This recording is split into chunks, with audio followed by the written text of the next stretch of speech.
Dimensional analysis is also referred to as the unit factor method, and it's a way that we can convert from one unit to another. So let's look at a simple example. It says a student entered a 12.0 kilometer run. How many miles is this? Well, the first thing we need to know is what's the relationship between kilometers and miles. So 1 kilometer equals 0.62137 miles. Now we're going to set up our factor labeling problem, and we start with the information that we're given. So we have 12.0 kilometers, and we're going to set up our factor that's going to enable us to cancel out kilometers, which means we're going to want to have kilometers on the bottom, because any unit that's found in the numerator and also in the denominator cancels out. In this case, we want to convert to miles, so we'll put that on the top, and then we'll plug in our numbers. So 0.62137 miles equals 1 kilometer. And we're going to plug that into the calculator, 12.0 times 0.62137, and then we're going to round our answer off. And since we've got 3 significant digits in the number we're given in the problem, we're going to want to round our answer to 3 significant digits. So 7.46 miles is equivalent to 12.0 kilometers. All right, so let's look at a problem that's a little bit more complicated. It says a car is advertised as having a gas mileage of 15 kilometers per liter. Convert this rating to miles per gallon. So again, we're going to need some conversion factors. So 1 kilometer equals 0.62137 miles. 1 liter equals 1.0567 quarts, and there are 4 quarts to every 1 gallon. Now that we know these conversion factors, we're going to be able to convert 15 kilometers per liter to miles per gallon. So we'll start with 15 kilometers per liter. And let's just focus on the unit in the denominator first. We'll look at the kilometers, and then when we're done with that conversion, we'll look at the units that are in the denominator. So we're going to want to cancel out kilometers, and we know we're going to put that on the bottom to cancel it out. And we can convert kilometers to miles. Our units for kilometers will cancel out. We know that we've got 0.62137 miles per kilometer. So now we're at miles per liter, and we need to look at that liter unit and get it converted to gallons. Now this time liters is in the denominator, so to cancel it out we're going to have to put it in the numerator.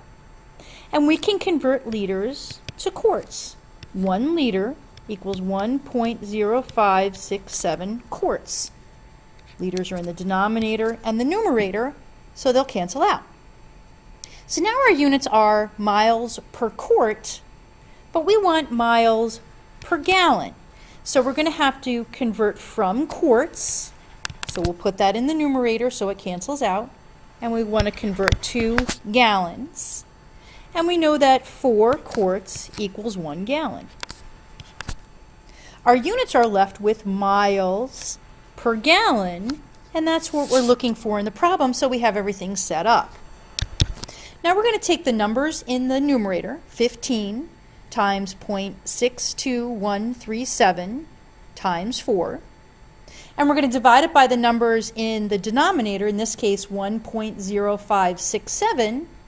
We're going to want to round to 2 significant digits, so our final answer is going to be 35 miles per gallon.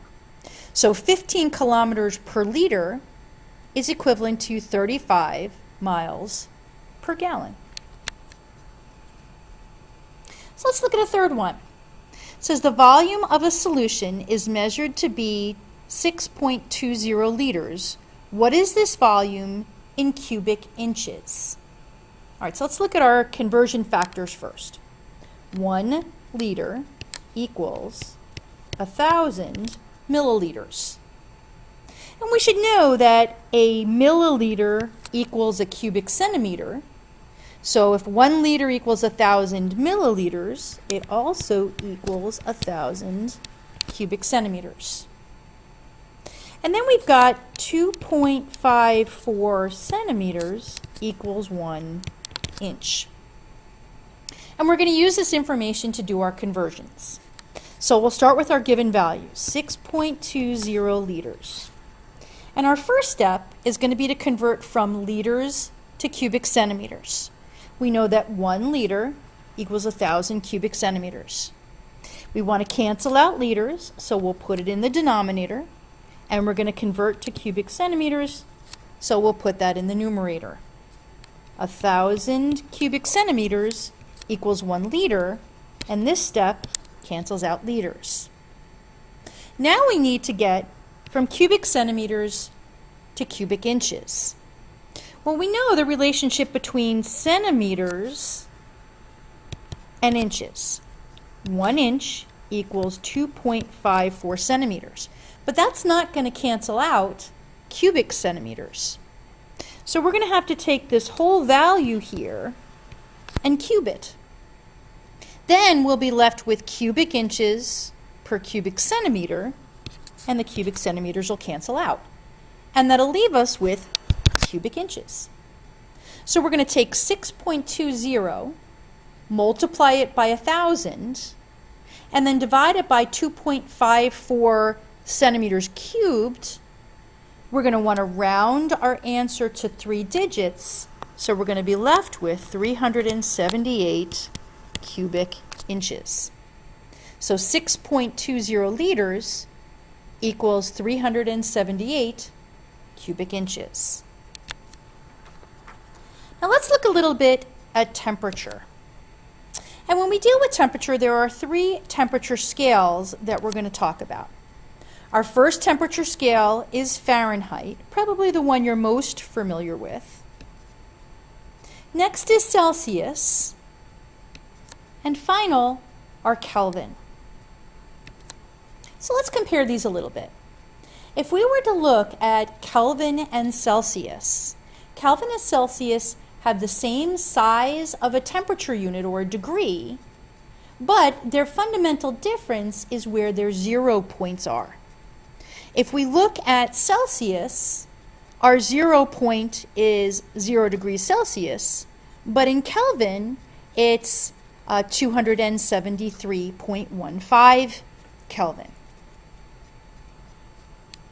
And if we look at the Fahrenheit and Celsius, it's a little bit more complicated to go from one unit to another, because not only is the 0 point different for Celsius and Kelvin, but the size of the degrees are different as well. So if we want to do a conversion between Kelvin and Celsius, we've got an easy equation. Kelvin equals Celsius plus 273. And if we're given Celsius, we can add 273, that'll give us Kelvin. If we're given Kelvin, we can subtract 273 and that'll give us Celsius. Converting between Fahrenheit and Celsius is a little bit harder. If we're going from Celsius or from Fahrenheit to Celsius, our equation is going to be 5/9 the temperature in Fahrenheit minus 32. And if we're going from Celsius to Fahrenheit, our equation is going to be 9/5 the temperature in Celsius plus 32. Now we're not going to see the Fahrenheit units very much in our class, but we are going to need to know how to convert from the Celsius and Kelvin scale. So let's look at density next. When we talk about density, density is the relationship between mass and volume. You can kind of think about it as how compact is the sample you're studying. How much matter is there in a given space? And when we look at our equation, it's density equals mass over volume.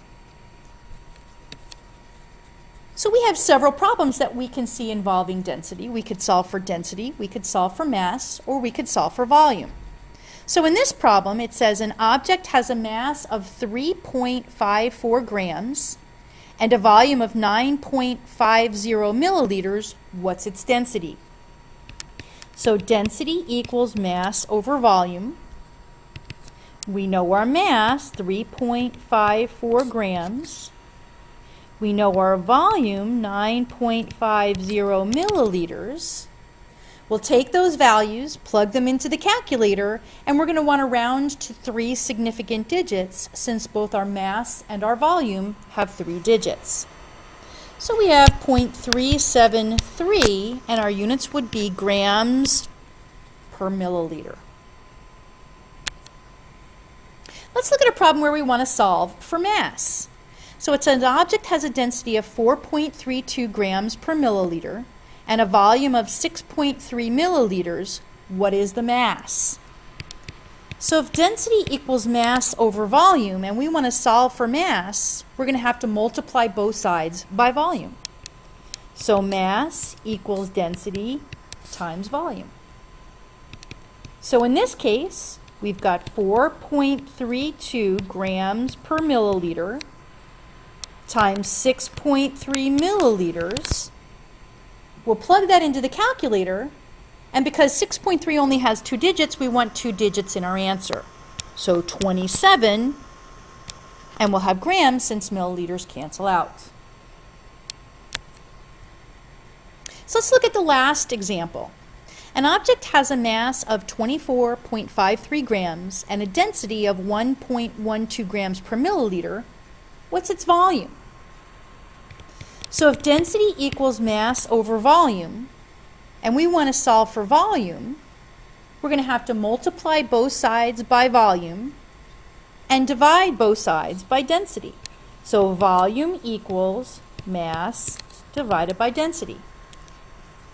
So 24.53 grams divided by 1.12 grams per milliliter, plugged into the calculator. We're going to want to round to 3 digits, and we're going to get 21.9. In this case, grams cancel out, and our units are going to be milliliters.